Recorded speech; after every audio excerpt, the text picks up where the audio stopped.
ચતુર માજી. એક ગામમાં એક ગડા માજી રહેતા હતા. એમને સંતાનમાં એકમાત્ર દીકરી હતી. તે પરણેલી હતી અને પાસેના ગામમાં રહેતી હતી.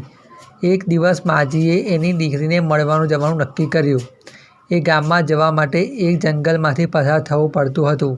માજી જંગલમાંથી જઈ રહ્યા હતા ત્યારે એક સિંહ આવ્યો અને માજીને કહેવા લાગ્યો કે એ ઘણો ભૂખ્યો છે એટલે તેને ખાઈ જશે. માજી ઘણા ચતુર હતા. તેમણે સિંહને મૂરખ બનાવવાનો રસ્તો વિચારવાનો કર્યો. માજીએ સિંહને કહ્યું, હું તો ઘણી ગડી છું, ઘણી દુબળી પાતળી છું. તું મને ખાઈશ તો તને શું મળશે? પહેલાં મને મારી દીકરી ઘરે જવા દે, સારું સારું ખાવા દે, તાજી તંદુરસ્ત થવા દે, પછી મને ખાજે. સિંહે વિચાર્યું કે માજીની વાત સાચી છે.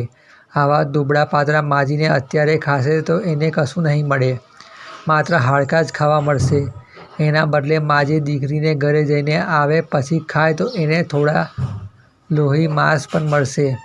આમ વિચારીને સિંહે માજીને જવા દીધા. રસ્તામાં માજીને વાઘ અને રીંછ પણ મળ્યા. એમણે આ જ યુક્તિ વાપરીને બંનેને મૂરખ બનાવ્યા.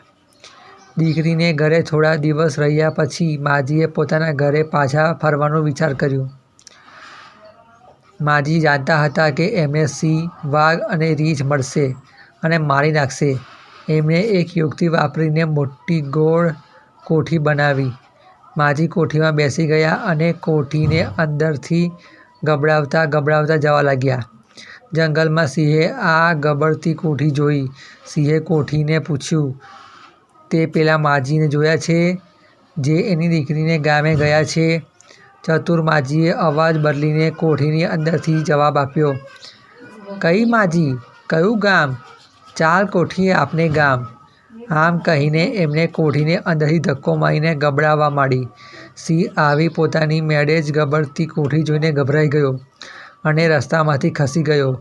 આવી જ રીતે વાઘ અને રીંછ પણ ગભરાઈને ભાગી ગયા.